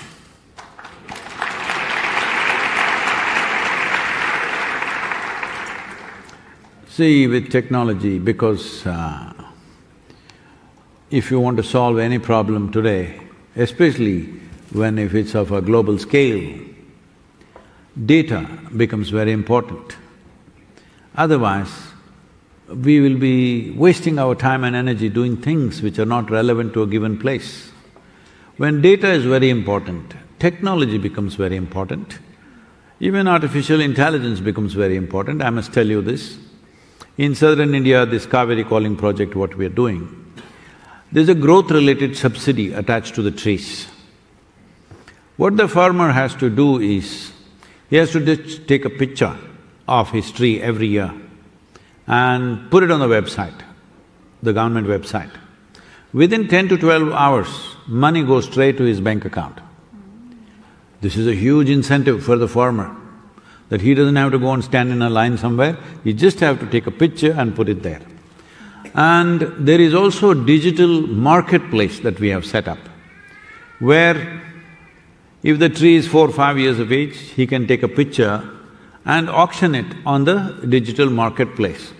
I'm just… numbers I'm just throwing, this is not the real numbers. Let us say this tree is sold for 10,000 euros. 12 years later, it is sold now. 12 years later, growth-related, the agreement is such, it is growth-related, it is already sold for 10,000 euros. Year on year, second year if you send the picture, looking at the picture, whoever is managing the market decides to give him 500 euros this year, advance. Next year maybe 800 euros. Like this it goes. So let's say out of this 10,000 euros, up to 7,000 euros were already given because it's already sold. Last, when they come and cut the tree, they'll give you the remaining 3,000. This is a massive possibility for the farmer because otherwise he's not capable of waiting for 12 years. He doesn't have the economic strength to wait for 12 years. So, technology is important this way. But at the same time, I would like to warn you because I planted myself in California for 25 days a couple of months ago because many people were to be met there. And every second day somebody comes up to me and says, Sadhguru, my friend has created this fantastic app, it can solve all the problems. See, what is the food app in Berlin? Food delivery? Yeah. Volt, Lieferando. What is that? Volt, W-O-L-T, or Lieferando, Volt. I think are the two big ones. Okay, in India we have Swiggy, Piggy and things like that, all right? So you can call your altar Swiggy, Piggy, whatever you want. Food comes to your house, but still somebody has to grow it, somebody has to cook it. Delivery is happening by app. Cooking is not happening by the app. Food growth is not happening by app. Somebody still has to… there has to be a real world. We can enhance it by technology. Application can be enhanced. App simply means application. But today a whole lot of young people are beginning to think the app itself will do everything. Like they thought supermarket is producing all the stuff. No, you need to understand there is a world where things have to grow. So when it comes to soil, if you want to enhance organic content in the soil, which is the only issue we are talking about right now, to raise it to a minimum of 3 to 6%. But if you raise it to 8 to 10%, what would happen is, the irrigation requirement that you have for the land right now will come down to 30% of what it is right now. If you're using 100 liters, it'll become 30 liters. If you raise the organic content to 12 to 15%, it will come down to 10 to 15% of what you're using right now. Right now, over 2 billion people are water-stressed in the world. by 2032, they're expecting 3.5 billion people will be water stressed. It means 3.5 billion people on this planet will have a hard time finding drinking water, okay? Maybe the shower and bath may go totally out of vogue. We may not afford it in future, so enjoy it now, okay? Or you live near an ocean, you can jump in and swim at least. This is where we are going. For this, if you enhance organic content, soil's ability to store water is so greatly enhanced that irrigation requirement will come down. Why is this important? Because nearly 74 to 76% of the world's fresh water is used for agriculture. In India, 84% of our water is used for agriculture. That is where the issue is. If we reduce that usage, water stress will come down substantially for everybody. So technology is there, and because you're from Ukraine, because your country is facing a certain situation right now, which unfortunately many countries across the world have faced in the last 50 years, how many wars? In Africa alone in the last 50 years, there have been 30 major wars. These 30 major wars, 27 were fought to acquire fertile lands. And that will be the future war, to acquire fertile lands, to acquire water sources. This will be the future wars, and people will fight. At least we should take this step, now that you're facing a war close by. Well, just the reverse is happening, but all of you as citizens can push it in this direction. This is not my work, because this is next generation should push this. See, we already have so many kinds of weaponry in the world. People are openly gloating about smart bombs. How can a bomb be smart? It's a goddamn dumb thing to do, to drop a bomb among all of you right now. Is it a smart thing to do? It's the dumbest thing to do, where people are there putting bombs. And how is a bomb smart? Why it is smart is, they are openly advertising like this in the military magazines. You can drop it through the window of a home, I believe, from the airplane, some 2 miles above the ground, in the sky. From there, they can drop the bomb into the house through the window. At least the cutting-edge technology from now onwards, what's happened has happened, we can't help it. From now onwards, new technologies must not go into military use, at least make that much, no?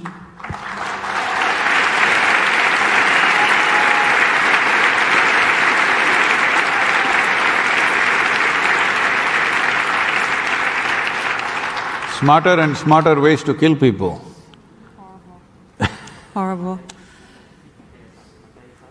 One more question? Do we have time for one more question? Oh, I'm not sure if we have time. No, TSU, let me know if we have time for one more. No? Upstairs.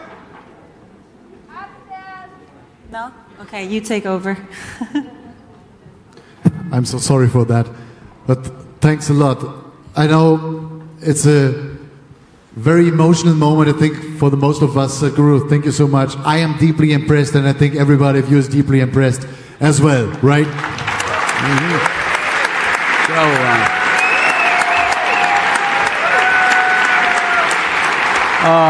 First of all, we are not at the end. We are not at the end because there's another chair coming on stage, because we have another guest. But first, I have to say we have one task for tomorrow. Everybody of us has one task for tomorrow. We have to write a letter to the Bundeskanzleramt, where the Chancellor Olaf Scholz is working. The Bundeskanzleramt, the address is Willy Brandt-Straße 1, 10557 Berlin. So everybody of us has to write a letter tomorrow in the morning. Okay. Maybe make a picture of this situation. One important thing is, whenever you mention anything ecological or environmental, always people are talking about whose face should be smashed now. Oh, this company is doing all the evil, that country is doing all the evil. We must drop this. All of us are partners in this destruction. Right. All of us can be partners in turning it around. And we will follow it. So, let's make the stage free for our second guest. This is Professor Dr. Johann Röckström. He's the director of the Potsdam Institute for Climate Impact Research and professor at the Institute of Earth and Environmental Science at Potsdam University, and professor in water systems and global sustainability at Stockholm University. One of the most famous professors in our world, and we are very impressed to have him here to be with you on stage. Ladies and gentlemen, please give a big hand for Professor Johann Röckström.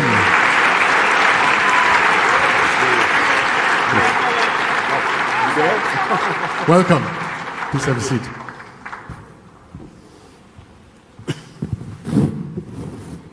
Namaskar, Professor. Well, it's an honor, wonderful to be here with you. You hear me? And, well, I'm a scientist. I'm an Earth system scientist. But when I have been privileged to come into contact with the Save Our Soul campaign, Save Our Soil campaign, I just wanted to take this opportunity to share with you some of the latest scientific assessment of why I would even... Is it so that it's... Take mine. Take mine. Yeah, sorry, exactly. There we are. There we are. Why there's scientific support to potentially even consider changing the logo, that it's not only about saving our soil, it is that the soil saves us. And that is what the scientific evidence is increasingly showing. So we are in the midst of a climate crisis. We have an ecological crisis. We have a health crisis.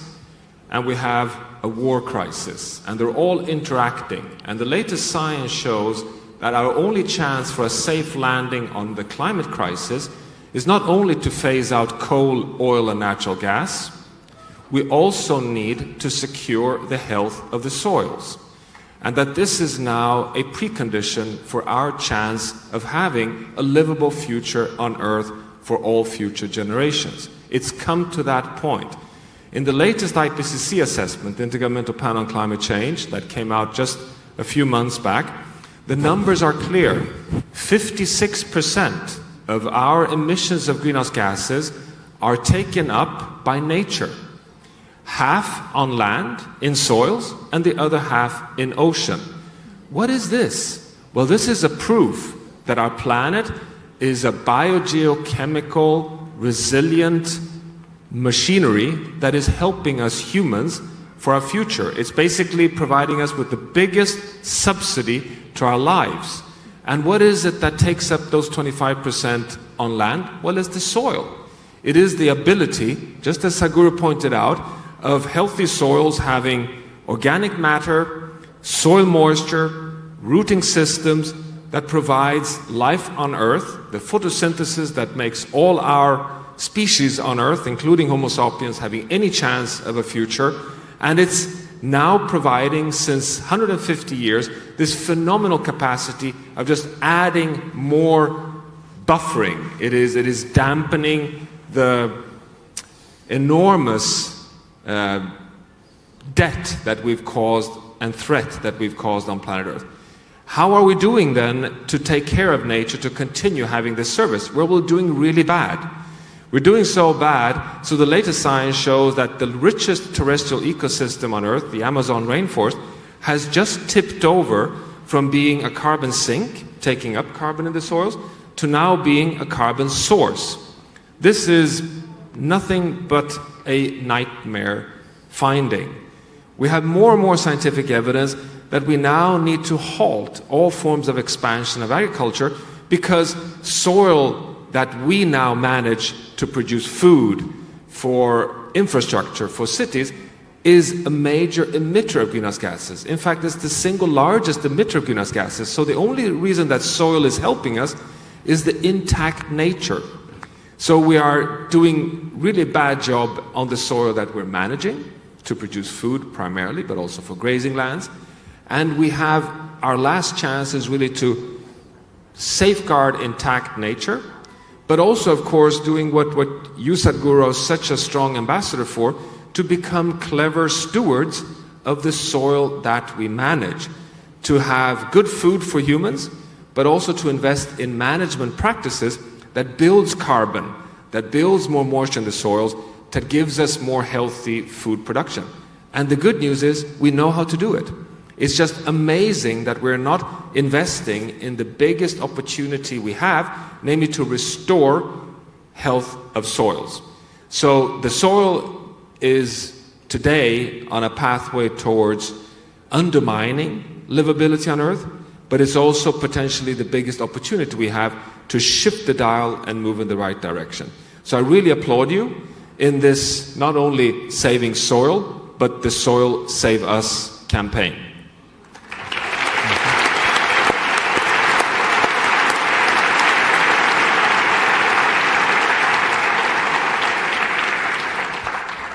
Krishna, if you want to take any questions from people?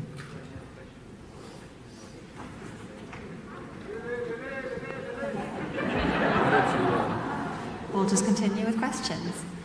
I'll take the dancing lady back there. Somehow I always see the ones with the big movements. Can we get a microphone to her with the sign? Look at her, she's doing such a good job. You can't ignore her.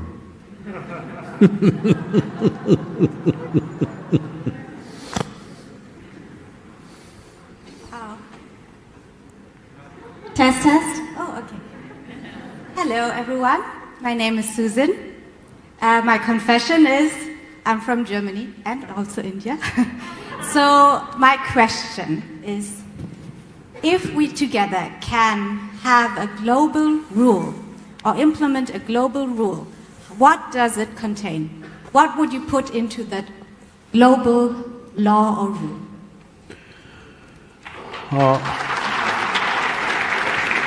Let the professor answer it from the scientific perspective, but what I would say is, because different pieces of geography are held by different nations, a global law is not going to work. A global recommendation is possible, but a law is not possible because law-making prerogative is not with any global body as such. It is individual nations, maybe with EU, it is a region which can form those laws. In Commonwealth, we are trying to form laws through Commonwealth nations, which are 54 in number. But global law is not there. Global consensus towards the right kind of laws can be made. Right now, we prepared the soil document based on latitudinal position, economic conditions, agricultural traditions, and soil types which are present there.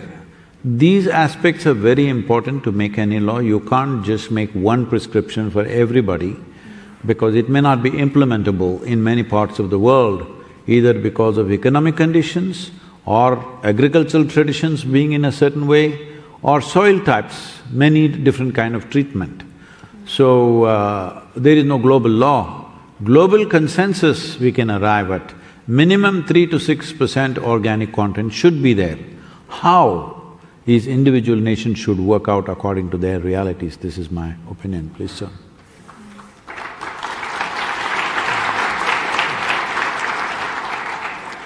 Well, we're talking soils here tonight. To give you one support to Sadhguru's principle, all soil in the world should have at least 3% organic carbon.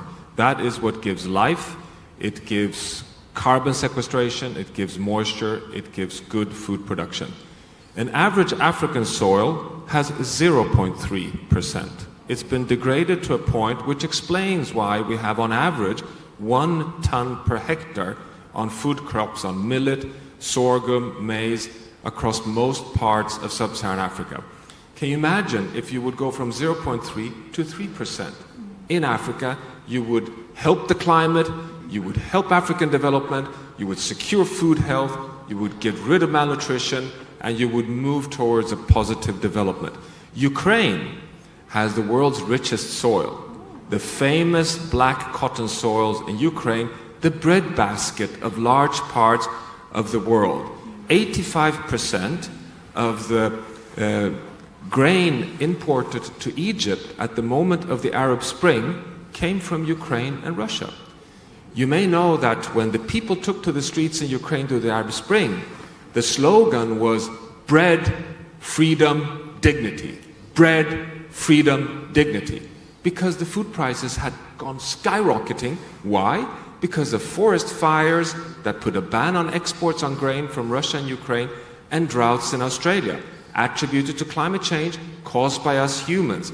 Soil and food causing and triggering instability, which gave the rise to the Arab Spring. Soils is the core of that principle. So I would say that is really one of the key principles. But the second one, dear friends, is that we're actually at risk of destabilizing the whole planet. And what is it that regulates the health of the planet? Well, it is the planetary boundaries. The planetary boundaries is not only climate, it's the soils, it's biodiversity, it's fresh water, it's nitrogen, it's phosphorus, it's air pollutants, and it's chemicals. We need to keep all these within safe boundaries. We call that the safe operating space for humanity. Science now provides safe quantities for all of these boundaries. So I redefine sustainable development and human dignity in the following way. Prosperity and equity within planetary boundaries. That is, to me, the rule for humanity in the future.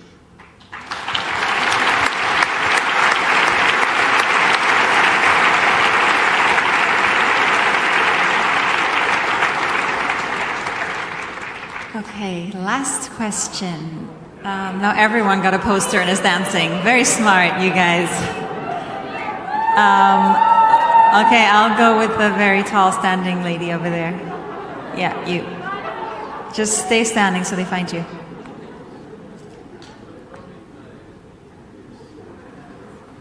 Hi everyone. My name is Veronica. I come from, born in Russia, lived in Slovenia.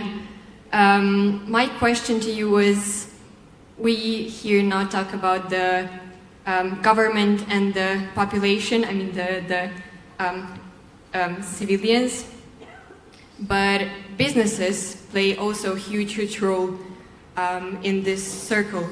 And my question would be, what is right now the agenda of circular economy and the future of how businesses impact the change itself, including soil, of course?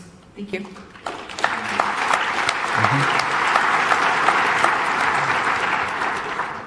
Yeah, thanks for that really important question, and I can start, and then I'm sure Sadhguru has very important reflections here as well.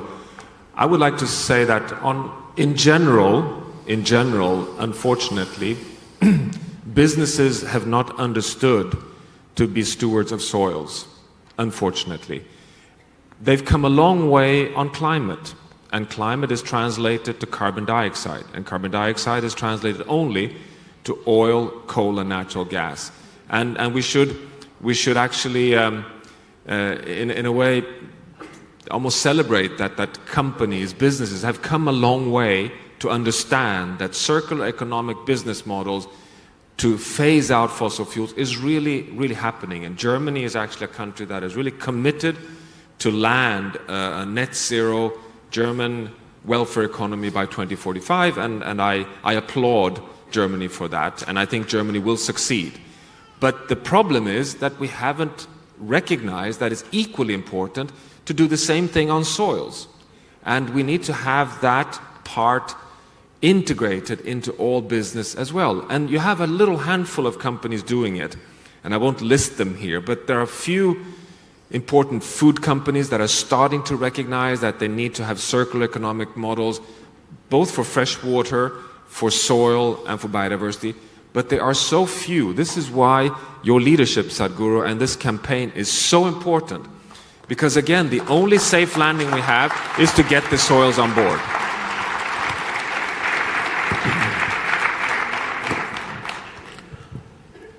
Say, I would like to treat businesses, because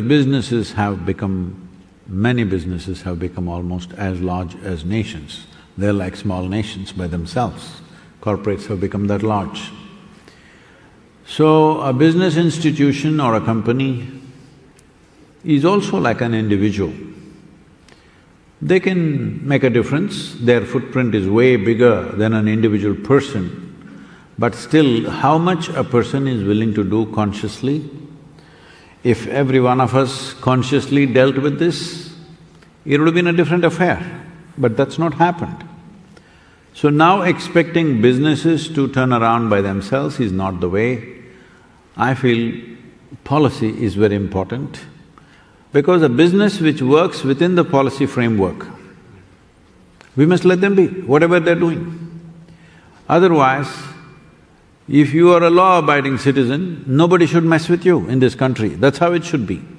No, you're a law-abiding citizen, but I don't like what you're doing. This should not come up, this will lead to anarchy, you know. You're going by the law, within the framework of the law, you're doing whatever you want to do, but I don't like it. So I will try to enforce things on you. This is not a good society, this will lead to chaos. So the same goes for businesses. People are always telling me, Sadhguru, you are supporting fertilizer company. I say, see, is it legal? If it's legal, I won't touch it.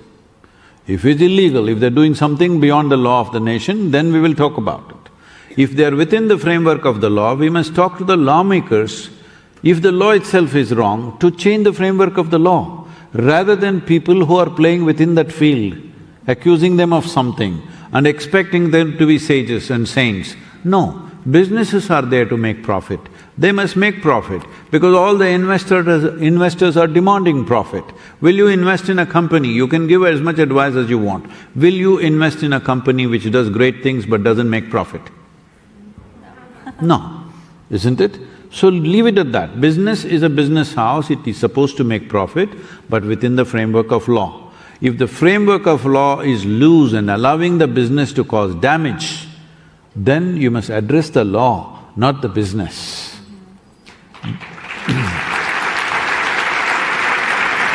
So but at the same time, I've been talking to business leaders for last 25 years, non-stop in various conferences across the world.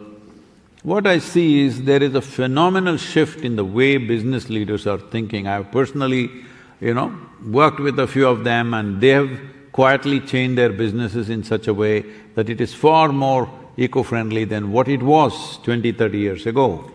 And many businesses are doing that by choice. That is great, we appreciate them, but still that's not the way to do it. The policy should make sure whatever business you run is beneficial to everybody.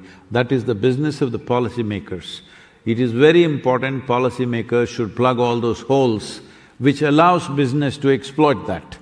Because within the framework of the policy, business is supposed to play a smarter game than its competition. If you don't allow them that, if both of us are running a business, if I tell her, you must be good and I will make profit, this is not going to work, all right? Both of us are striving to make profit. Only if we break the framework of law, then there is a penalty for that. Within the framework of law, we are making money, that should not be a problem. The moment you question that, you are questioning the fundamental framework of the world's economy itself. Don't do that, because that will lead to a much greater problem. Whenever something is inconvenient, you start throwing stones at somebody. This is not a good thing to do, this is a complete no-no. If you think a particular law is allowing businesses to do unjust things upon people or damaging, let us not even use the word unjust, damaging things to the world, we must tend to the law, fix the law in such a way that such activity cannot happen. As a part of this, now I'm addressing in the COP15 by UNCCD. This is a professor should know the aspects behind this. See, climate change and global warming and this carbon fuels, this fossil fuel burning, this gets 97% of the attention and the budget. Only 3% goes towards soil. So COP15, COP26 you heard all over the place. COP15 is happening. I participated in COP14 and now it's COP15 in Ivory Coast. During this journey, I'm taking a two-day break and going to Ivory Coast, and I'm addressing 170 nations. We are quite certain, because UNCCD is a strong partner, plus the other UN agencies, we are quite certain some kind of policy agreement will happen towards soil, because what we are offering or what we are asking for is so simplistic, nobody can say no to it. What I'm saying is, this is all. 3 to 6% organic content should be there in the soil. Does anybody, a scientist, a politician, a businessman, a farmer, anybody, do they disagree with this? No. Everybody agrees. How? Well, there are arguments. How to do it? Well, let's debate the how. But first, let us agree, within the next 8 to 10 years' time, all agricultural soils on the planet must have 3 to 6% organic content. How you do it in each country, according to what is available there, their economic capability, soil conditions, people's will to do it, all this will decide how, and how will also decide how long does it take.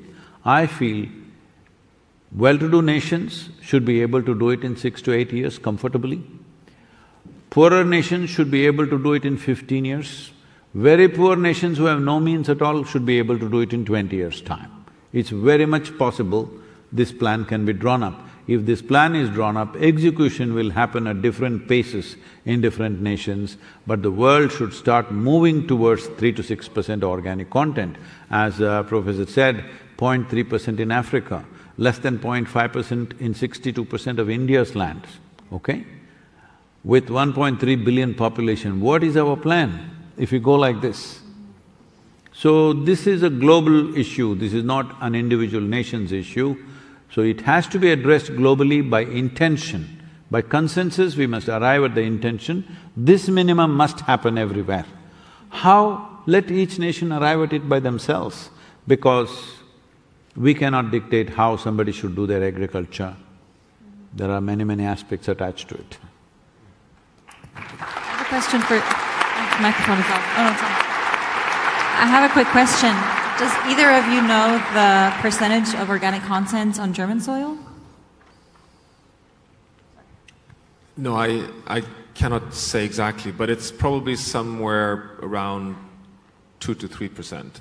So it's… and that's let's say a privilege of being in the temperate northern hemisphere, because there's more moisture, there's lower temperature, so soils, even if you misbehave, tend to have higher organic matter. So that is a challenge on the savannah or in India to maintain and build organic carbon. But the science shows that nothing hinders us to go from 0.3, 0.4 up to 3–4%. It can be done, but it needs clever, wise management. One of the most promising technologies, for example, is conservation agriculture, where you stop plowing, because we have used plowing as a way of intensifying monocultures in agriculture, where you turn the soil. But when you turn the soil, you burn carbon and you expose the soil to the sun, and this works quite well in Germany when it's colder, but it doesn't work at all in intensive rainfall tropical regions of the world. If you stop plowing and instead you build more organic carbon in the soil by having legumes, by more intercropping, by more green matter, you can actually build carbon very quickly, and every farmer knows that that is what makes my soil productive. So it's a beautiful win-win strategy, and this is what we need to see.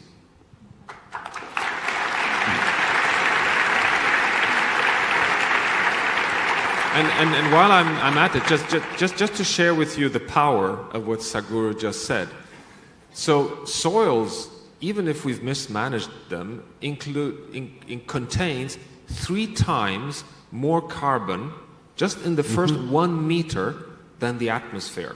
So the atmosphere we've loaded with so much carbon that we have caused 1.2 degrees Celsius warming, the warmest temperature on Earth since we left the last ice age, and we see the impacts with major increase in extreme events that is hitting economies everywhere in the world and humans everywhere. But the soils are so powerful that they have 3 times more carbon, despite the fact that we've mismanaged them.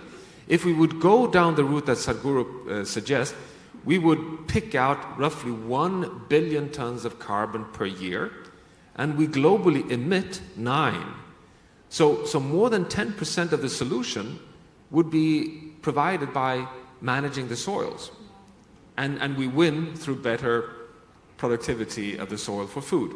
So it's not a small thing. I mean, this is going from 0.3 to 3 is a big item.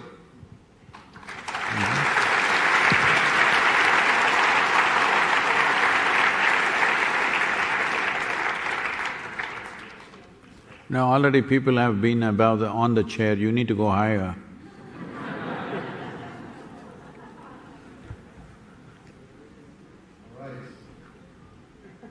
Yeah, please. Sadhguru, I have a wonderful young lady, she is 6 years old, from Poland, and she has a very nice present for you. This is Susie, and this is Sadhguru.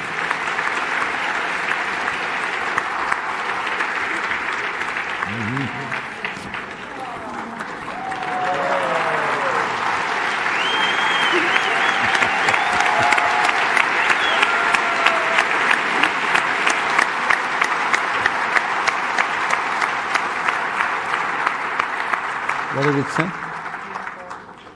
This is the name, is it? What's the name? What's your name? Save soil, and in Polish, Raczumi Glebe. Is it right? Ich schau zur Mama da vorne. Okay. There we go. Raczumi Glebe. Anna, thank you. So, Susie, it's a big honor. Thank you so much. Now we have a new friend. Thank you very much. Okay, Susie, this is your applause. Das ist dein ganz, ganz großer Applaus. Everybody's clapping their hands for you. Susie, thank you. Okay. I will bring you back. Sadhguru, Toni, Professor Rockström, thank you a lot for a wonderful impact. I am deeply impressed. I said it as before. I think we are all really deeply impressed after a fantastic 2 hours night here in Berlin. And the main thing for me, I will bring it back home with a sentence. Ich nehme es mit nach Hause und ich glaube, das tun hoffentlich alle von euch, von uns genauso. Es beginnt in uns. It starts in ourselves. And I think this is one of the most important things we have to mention. We have to think every day about that fact. Dankeschön, dass ihr da seid. Vielen, vielen Dank für die brillante Energie. Bleibt noch einen Moment. Denn wir haben einen Song und gemeinsam mit euch wollen wir gerne diesen Song feiern. We have a song. Let's celebrate the song. Save Soil all together. Vielleicht aufstehen wäre schön. Die Plakate dazu. Und dann zum Schluss gemeinsam hier dieses Bild. Auch Sadhguru hat das entsprechende Bild. Professor Rockström muss gerade gehen. Thank you so much. Dankeschön. Die nächsten Termine warten. Toni, brilliant job. Thank you a lot. There is a soil anthem that all of you... And here's the soil anthem now. With our band, we have this one. Everybody of us. Und vielleicht noch das Allerwichtigste. Liebe Leute, macht jetzt von diesem Moment ein Foto, postet es bei Social Media. Und hier sind die Bilder dazu, damit wir die Botschaft weiterhin austragen in die Welt. Save soil! Everybody is just soil body. La la la la la la, la la la la la, la la la la la la, la la la la la, la la la la la.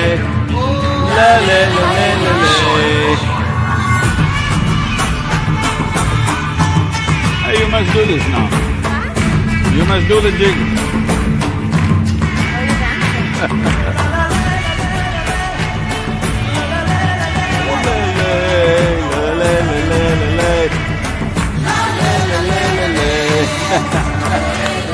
Magic of soil means it turns death into life.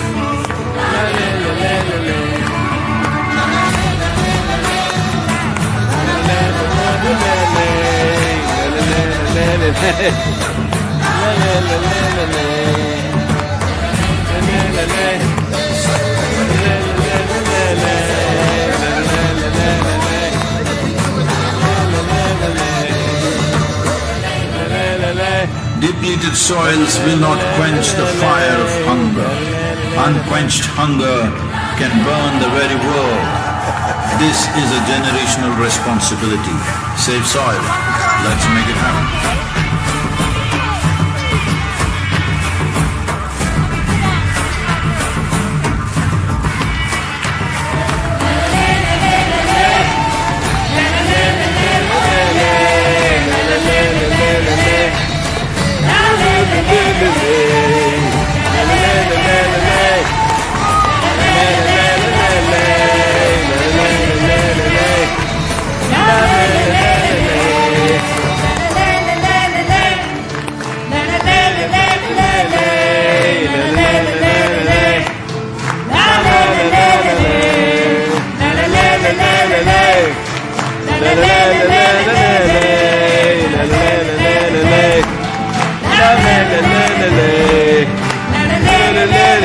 Soil man.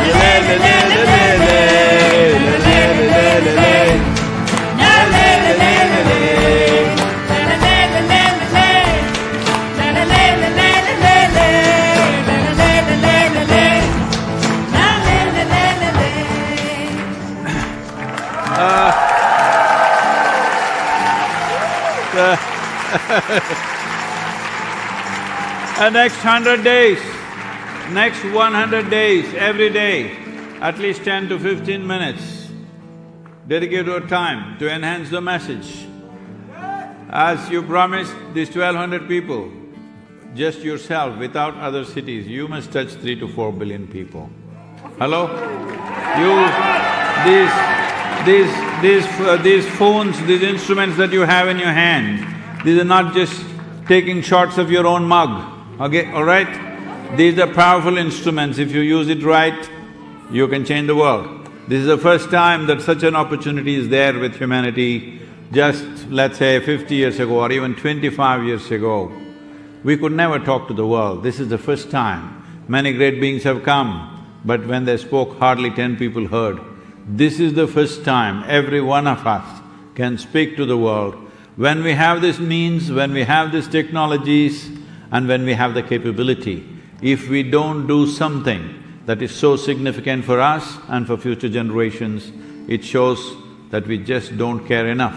That's what it means. In our lives, if we do not do what we cannot do, there is no issue. But in our lives, if we do not do what we can do, we are a disaster. Are we a disaster? No! To save soil, let's make it happen.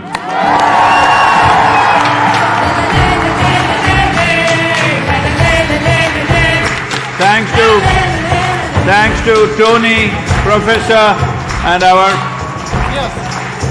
What? Matthias. Thanks to all of them for being here. Wonderful to have you.